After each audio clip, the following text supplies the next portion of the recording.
혹시 저한테 좀 저를 보면은 좀 불편하신 분이 있으십니까? 속된 말로 좀 저한테 삐지신 분이 좀 계십니까? 지난번 교회에 그런 분이 계셨습니다. 제가 성격이 둥글둥글 하잖아요. 얼굴도 둥글둥글, 배도 둥글둥글, 엉덩이도 더 둥글둥글. 그런데 성격도 둥글둥글한데, 속된 말로 지난번 교회 때 저한테 좀 많이 속된 말로 삐지신 분이 계셨습니다. 그 권사님이신데 그 이유가 있습니다. 어느 날 권사님이 이사를 하시게 되었는데 이사 날짜를 저보고 정해달라는 겁니다. 기분이 이상했습니다. 이거 뭐 나를 무슨 산신령 도령으로 하시는 건가? 내가 아니 권사님 그냥 저기 비 안 오는 날짜로 잡으시면 되지 않으세요? 그냥 가족들과 함께 잘 상의하셔서 아드님하고 잘 상의하셔서 잡으세요. 그랬더니 안 된답니다. 이런 중요한 날은 목사님이 정해줘야 된답니다. 저는 특별히 목사님을 좋아합니다. 한번 또 그렇게 얘기하는데 또 참 어떻게 해야 되지? 그래서 인터넷으로 제가 막 그 주간 그 날씨를 봤습니다. 권사님 여기 보니까 목요일에서 토요일까지 비가 안 오네요. 그 사이에 날짜 잡으시고 저기 이삿짐 센터 한 3군데 견적 받으셔가지고 거기니까 제일 싼 거 잡으셔서 가셔요. 그렇게 말씀드렸어요. 근데 이게 마음이 불편하셨나 봐요.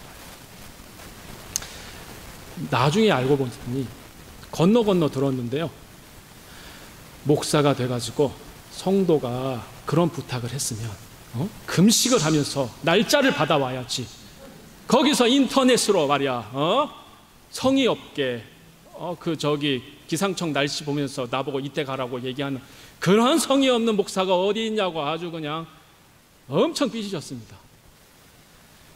그래서 그분이 어느 순간부터 저랑 막 이렇게 인사도 잘 안 하시고 뭔가 불편한 그렇다고 해서 제가 그날 갑자기 하나님께 날짜를 받아가지고 권사님 이날 가셔야 됩니다 이럴 수도 없는 것이고 그러고 말았던 기억이 있습니다.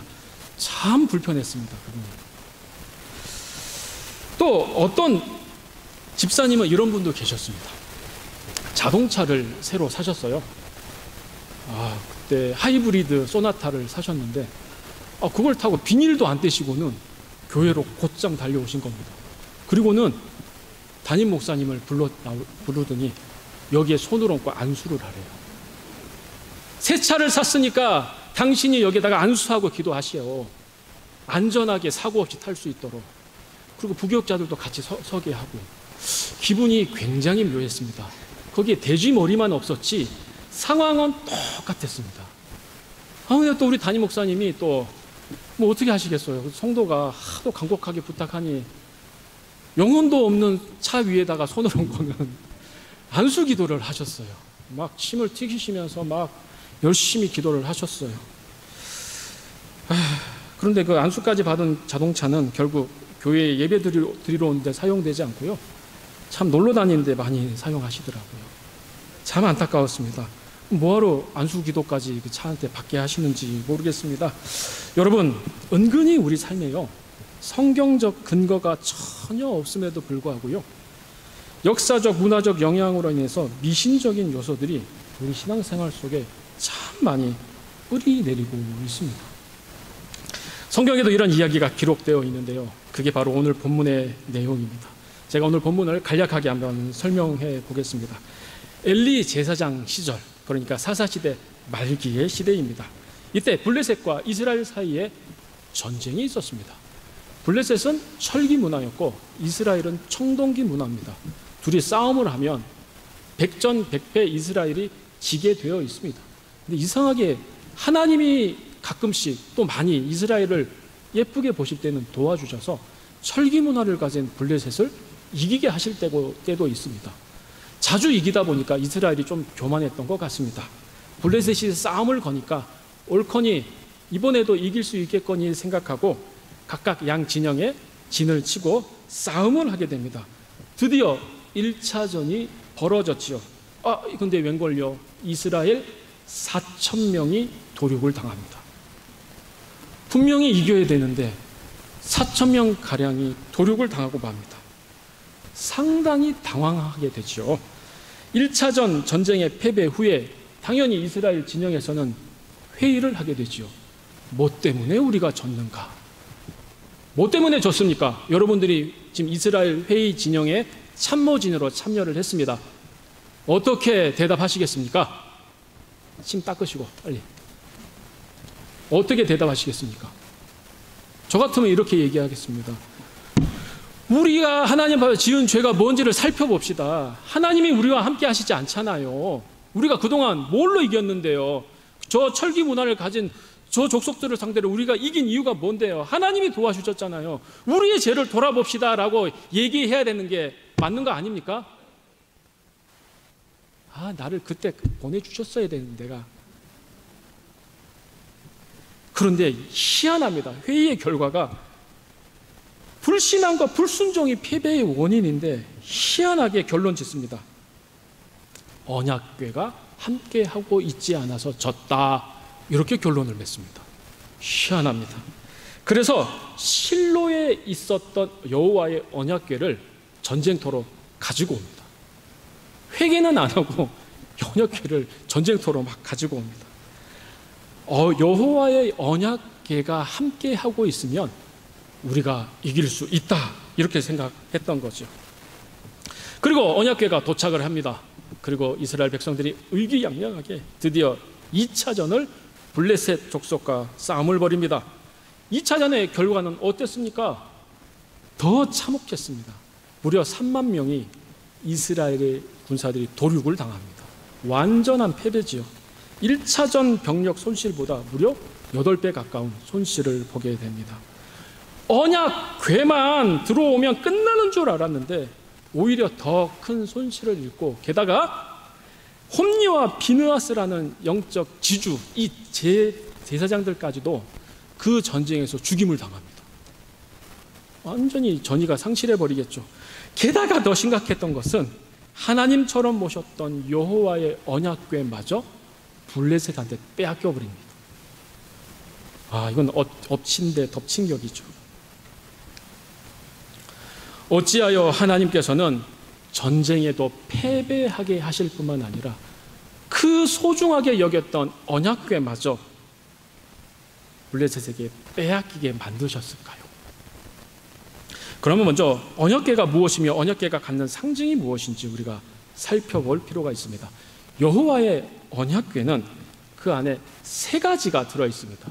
모양은 우리 증조 할머니, 고조 할머니들이 시집 가실 때 탔던 가마 모양의 그런 나무 궤짝입니다.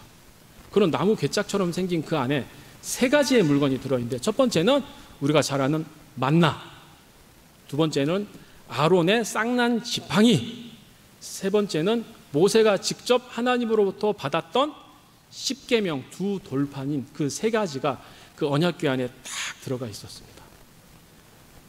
만약에 그게 지금까지 있다면 여러분 액수로 환산할 수 없겠죠. 다행히 하나님께서 없애버리셨습니다. 그 3가지가 언약궤 안에 딱 들어가 있었습니다. 그러면 언약궤 안에 들어가 있던 첫 번째 물건 만나의 의미에 대해서 한번 살펴봅니다. 만나는 40년 동안 하루도 거르지 않고요, 이스라엘 백성들이 먹었던 대표적인 기적의 곡물입니다. 200만 명이 넘는 인구를 40년 동안 배불리 먹였던 그 곡물이 바로 만나입니다. 만나는 어떤 분은 그러더라고요. 이스라엘의 밀가루를 만나라고 부르지 않냐고. 만나라는 의미는 이게 뭔고? 이게 뭐지? 라는 뜻이 만나입니다. 뭔지 모르겠다. 그런 뜻이 만나죠. 이 만나는 전에도 없었고 후에도 없었던 오직 40년 동안 광야에서 이스라엘 백성들에게만 주어졌던 특별한 곡물이었습니다. 그런 만나가 어떻게 시작되었을까요? 이스라엘 백성들이 출애굽을 막 하고 홍해를 건너자마자 약속의 땅 가나안 땅에 떡하니 닿을 줄 알았습니다. 아닌 겁니다. 40년 동안 계속 하나님이 뺑뺑이를 돌리게 하십니다. 화가 납니다. 배도 고프고. 그래서 백성들이 얼마 전까지 홍해가 갈라지는 놀라운 기적을 목격했음에도 불구하고 불평하기 시작합니다. 아니 차라리 우리를 노예 생활에 그 이집트에 그대로 두지 이 광야, 이 뜨거운 데 데리고 와가지고 배도 고파 미치겠고 뭐 하는 거냐고 불평을 해댑니다. 돌변하죠. 빵을 내라, 물을 내라, 이런 식으로 하면 우리 다시 돌아가겠다 협박을 합니다. 즉 빵과 물, 의식주의 문제만 너 해결해 주면 우리 하나님 잘 섬기겠다라고 하나님께 협박을 하는 거죠. 그래서 하나님께서 만나를 내려주십니다. 그리고 고기, 메추라기도 내려주시죠. 200만 명이 매일 40년 동안 질리도록 닭고기를 보내주십니다. 대단하지요. 왜 보내주셨을까요? 빵의 문제만, 물의 문제만, 의식주의 문제만 해결하면 나를 잘 섬기겠다고? 아닐 텐데, 그래서 하나님이 만나를 내려주십니다. 만나를 먹으면서 이스라엘 백성들이 불평이 사라졌습니까? 절대로 사라지지 않았습니다. 더 큰 불평으로 일관할 뿐이었습니다. 인생은 떡이 있으면, 의식주 문제만 해결되면, 우리도 그러죠. 하나님 이 문제만 해결되면, 이것만 하나님이 나한테 바꿔주시면, 이것만 어떻게든지 살려주시면 나 이제 예배 잘 드리겠노라고. 아니잖아요. 화장실 갈 때랑 화장실 가기 전이랑 화장실 갔다 올 때랑 다르듯이 이스라엘 백성도 똑같았습니다.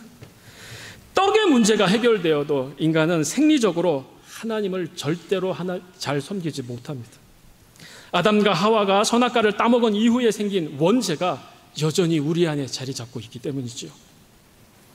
예전에 그 뉴스에서 봤는데요, 삼성 이건희 회장의 숨겨진 딸이 있습니다. 아십니까? 지금 드러나는 그 3명의 그 이재용 회장이랑 그 딸들 말고요, 또 숨겨진 딸이 있었습니다. 뉴스에 잠깐 나왔는데요, 자살했다라고 한 2초 정도 잠깐 나온 적이 있습니다. 이건희 회장의 재산이 45조입니다. 우리 아버지가 45조 있으면 생각해 보세요. 이게 자, 가슴을 펴고 지금 우리 아버지가, 우리 엄마가 45조 가지고 있어요. 마음이 어때요? 서로 속이지 마시고 45조 있어요. 어떨 것 같아요? 와, 나는 진짜 미쳐버릴 것 같아요. 진짜 나는 5만 원짜리로 이불을 만들어 가지고 이렇게 덮고 잘 것 같아요. 그 베개 솜이 아니라 10만 원짜리 그 수표로 가득 채워 가지고 이렇게 한번 자보고 싶어요. 45조예요. 45조. 그런데 그 막내딸이 뭐가 부족해서 자살을 합니까? 그래서 신명기 8장 3절은 우리에게 이렇게 말씀합니다. 다 함께 읽어보겠습니다. 같이 읽습니다. 시작.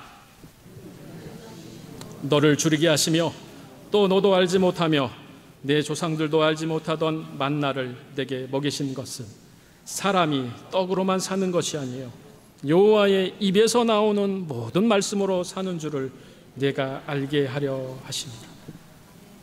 사람은 기억하십시오. 육신이 배불러도 하나님을 만나지 못하면 늘 허기지고 배고픕니다. 요즘 제일 잘 되는 과가 어딘 줄 아십니까? 정신과입니다. 가정의학과가 아니라 정신과입니다. 사람이 미어 터져요. 다 외제차 끌고 정신과 와서 약 먹고 다닙니다. 따라서 만나라는 것은 기적의 상징물이기 전에 인간이 떡으로만 살 수 없다는 것을 상징적으로 보여주는 기억장치입니다. 기억장치. 그래서 이스라엘 백성들은 그 만나를 언약궤에 보관하면서 만나라는 하얀 가루를 볼 때마다 나는 떡으로만은 살 수 없는 죄인이구나를 깨달을 수 있어야 합니다. 그런 기억의 도구로 여기면 되는 것이었습니다.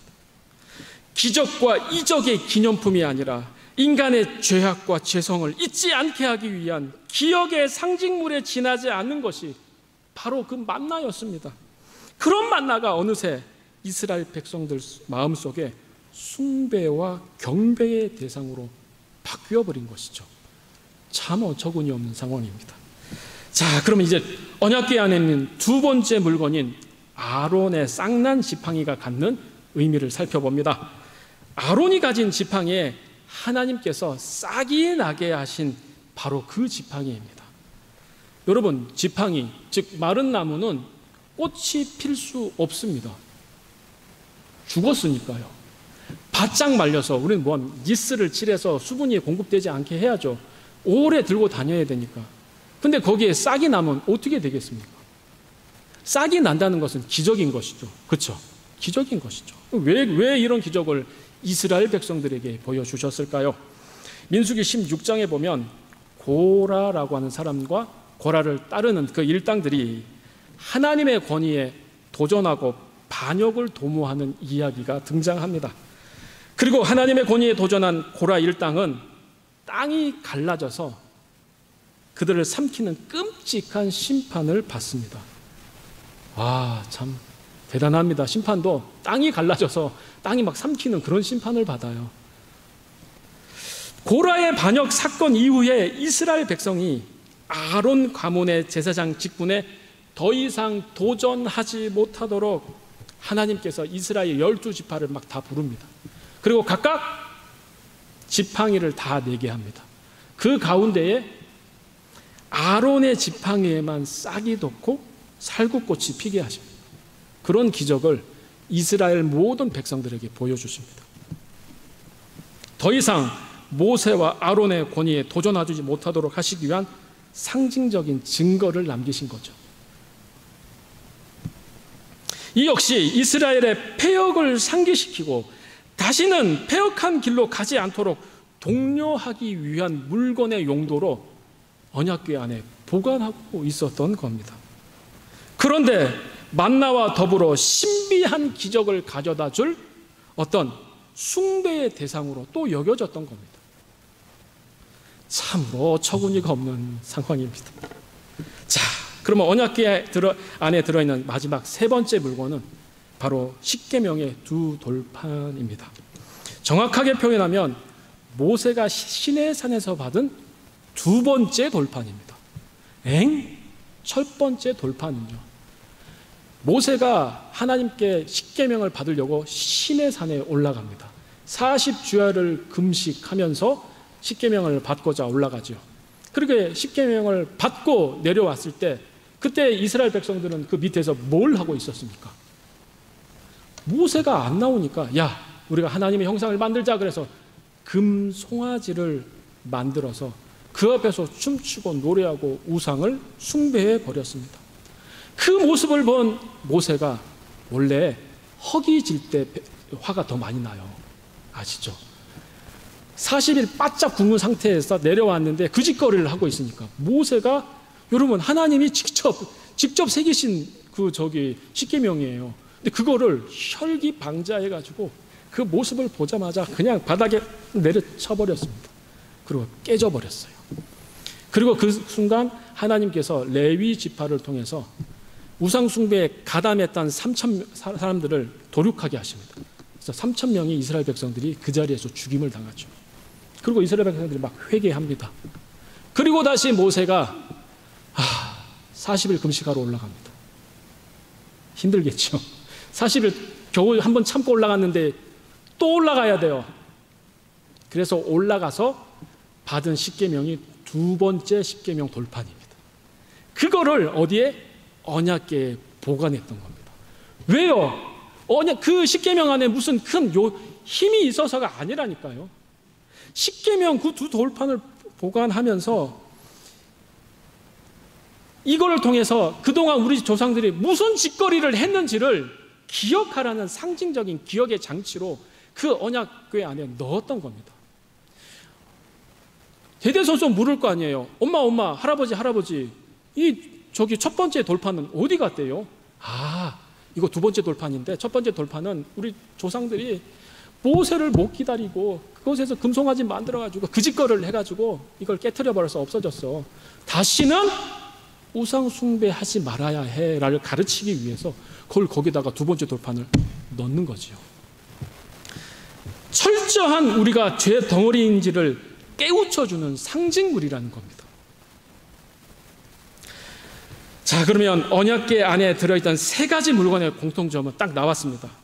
기적의 상징, 요요만 무슨 힘이 있는 것이 아니라 인간의 죄성을 기억하게 하는 상징물이다. 제사장이 성소와 지성소에서 제사할 때에 양을 잡아서 그 피를 가지고 그 언약궤 위에 이렇게 붓습니다. 그래서 그 언약궤의 지붕을 이렇게 부릅니다. 시은좌. 베풀 시, 은혜, 은, 자리, 자자. 하나님의 은혜가 베푸는 자리다, 그런 뜻입니다. 죄의 상징으로 가득 찼던 이 죄덩어리 위에 하나님의 은혜를 붓겠다, 용서를 붓겠다라는 상징적인 의미를 매 예배 때마다 그렇게 시행하는 겁니다. 너희는 죄덩어리야, 죄덩어리야, 죄덩어리야. 은혜 없이는 못 살아, 못 살아, 못 살아. 그거를 매 예배 때마다 뭐 하기 위해서? 기억시키기 위해서 말입니다. 그런데 역사가 흐르고 세월이 흐르니까 그 본질적인 알맹이는 싹 사라지고 사람들이 하나님의 임재와 긍휼의 상징을 미신화해 버린 겁니다.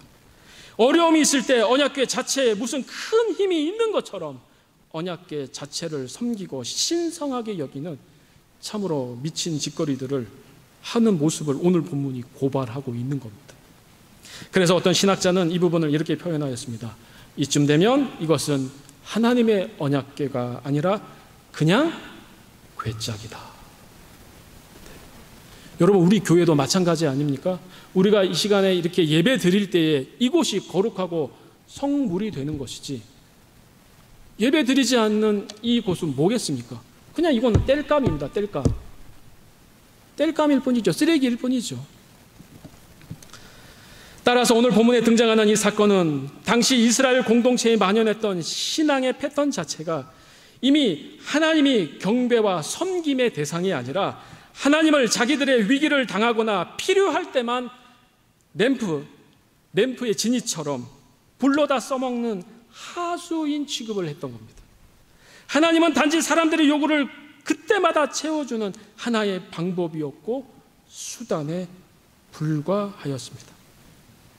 열왕기하 18장에도 이런 비슷한 이야기가 있는데요. 모세 시대에 만들어졌던 놋뱀을 이스라엘 백성들이 성소에서 은밀하게 섬기고 숭배하고 있었던 사건이 있었습니다. 그때 그것을 본 히스기야 왕이 야, 놋뱀? 그건 그냥 놋조각이야, 즉 느수단이다, 이렇게 표현하고 놋뱀을 과감하게 부숴버립니다. 출애굽 이후 불신앙으로 이스라엘 백성들이 불평과 원망을 하자 하나님께서 불뱀을 이스라엘 백성들에게 막 보내시지요. 그런데 이때 성경은 하나님이 불뱀을 보내셨다라고 표현되어 있는데요, 이걸 히브리적 원어로 이렇게 살펴보면 아닙니다. 하나님이 보내신 게 아니라 하나님이 이스라엘 백성들을 보호하셨던 보호막을 걷어가셨다, 이렇게 표현됩니다. 사막은 원래 불뱀이 있어요. 무려 인구가 200만 명이 지나가면은 종심으로 50km 정도 됩니다. 그럼 50km 안에 있던 불뱀들은 부득이하게 이스라엘 백성 때문에 하나님이 야, 나가, 그래서 어떻게 해야 돼요? 50km 밖으로 쫓겨난 거예요. 얘네들이 배로 막 기면서 50km를 나가보세요. 얼마나 힘들어요. 이스라엘 백성들 때문에 불뱀들이 바깥으로 밀려났다니까요, 하나님의 보호막으로. 그런데 하나님이 보호막을 불순종 때문에 걷어가셨어요. 어떻게 돼요? 그동안 말랐던 불뱀들이 잘 됐다, 그래서 그때 막 달려든 겁니다.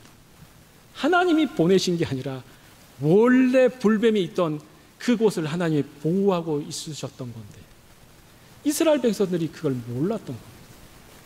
그 불뱀으로 인해 이스라엘 백성들이 막 죽게 되니까 하나님이 한 가지 치료 방법을 주시죠. 놋뱀을 달아서 그것을 쳐다보는 자에게 낫게 해주시겠다. 그래서 그걸 쳐다본 자는 낫게 되었습니다. 중요한 건 여기서 하나님의 말씀에 순종한 게 중요한 건데, 놋뱀 그 자체에 무슨 큰 힘이 있는 줄 알고 사람들이 그걸 가져다가 섬기게 되었던 것이요. 히스기야 시대 때까지. 이처럼 신앙생활이 오래되고 그것이 종교의 껍질을 가지게 되다 보면 미신화될 가능성이 큽니다. 신앙생활을 오래 한 사람일수록 더욱 그런 요인이 슬그머니 밀고 들어올 가능성이 굉장히 크지요. 새벽기도 오래 하신 분이 있습니다. 훌륭합니다. 금요기도회, 수요예배에 안 빠지신 분 훌륭합니다. 하지만 새벽기도회와 주일예배 그 자체가 우상이 되어서는 아니 됩니다. 새벽기도 나왔으면 침 흘리고 꿍꿍해서 잘 게 아니라 하나님을 만나고 가야죠. 난 새벽기도 나왔네, 어쨌든 졸았지만 여기 나왔네로 만족하면 안 된다는 거죠. 수요예배, 금요예배 힘든 그 피곤함에 이끌고 왔어요. 물론 그 마음은 너무 소중한데 꿈까지 꾸면서 깊이 주무시면 안 되잖아요. 은혜를 받고 돌아가야 되잖아요. 여러분, 우리가 주일 예배 나온 그 자체가 우상이 되지 않기를 주님의 이름으로 축원합니다. 결론입니다. 그러면 우리는 오늘 이 본문의 말씀을 우리 삶에 어떻게 바르게 적용할 수 있겠습니까? 어떻게 우리 삶에 구체적으로 적용하시겠습니까? 여러분, 어느 날 제가 친구네 집에서 TV를 보다가 동물의 왕국을 좀 봤습니다. 저도 참 동물의 왕국을 좋아하는데요. 그때 사자가 똑같진 않네요. 하고 이렇게 초식 동물을 잡아먹는 장면이 나왔어요. 그때 친구가 강아지를 한 마리 키우고 있었는데 제가 좀 장난기가 좀 생긴 거죠.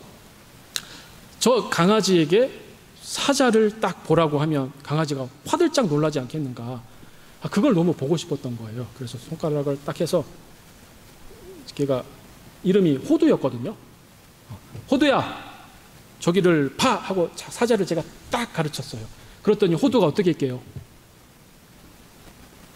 딱 가르치니까 호두가 가르치는 사자를 보는 게 아니라 제 손가락 끝을 딱 보는 거예요.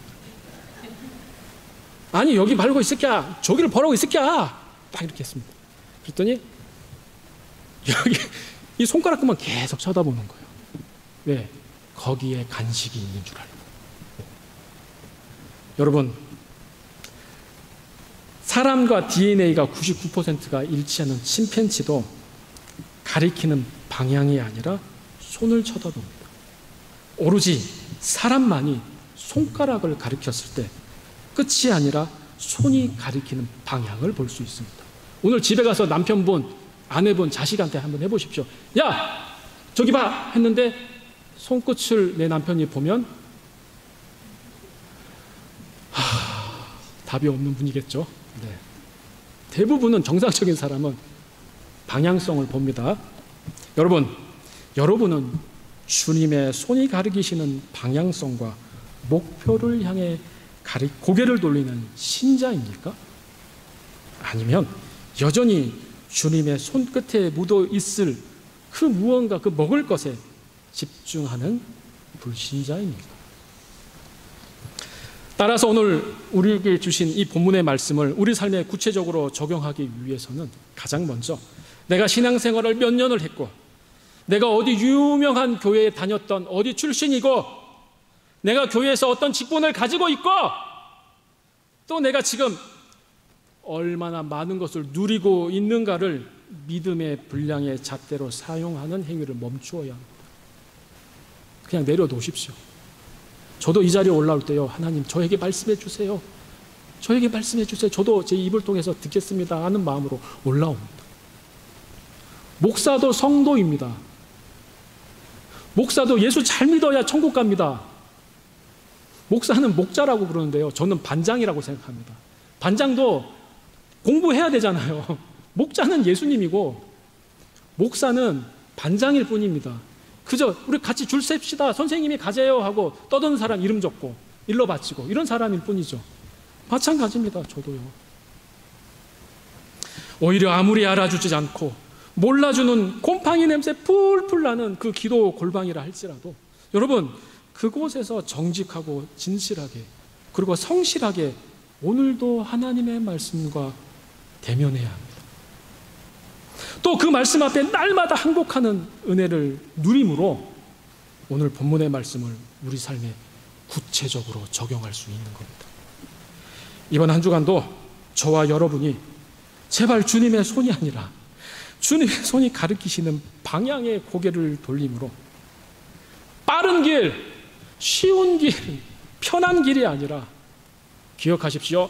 성실한 길, 정직한 길, 사람들이 회피하고 외면하는 좁고 협착한 길을 주님과 동행하며 살아내 주시길 간절히 부탁드립니다.